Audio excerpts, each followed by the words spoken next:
Sebelum dilanjutkan, jangan lupa komen, like, subscribe, dan tekan lonceng untuk mendukung kanal ini bisa berkembang dan mengabarkan info-info inspiratif buat kita semua. Minangkabau ini sama hebatnya berbicara dengan menulis. Karena itu tadi disebut oleh Pak Noel, Minangkabau ini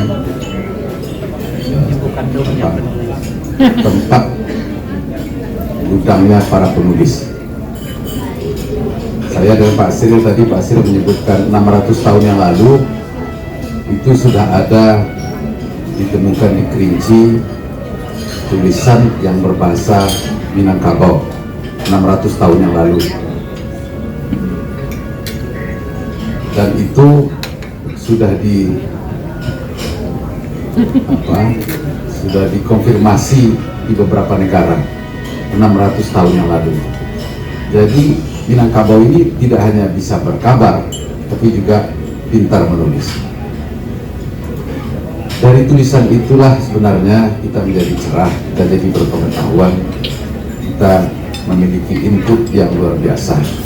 Nah, hadir malam hari ini adalah penulis-penulis Sumatera Barat yang hebat. Karena itu saya berikan apresiasi yang sangat tinggi dan rasa hormat saya kepada penulis Sumatera Barat. Mudah-mudahan kita terus menulis dan kita mudah-mudahan terus menerangi kehidupan masyarakat kita melalui tulisan-tulisan. Sampai jumpa.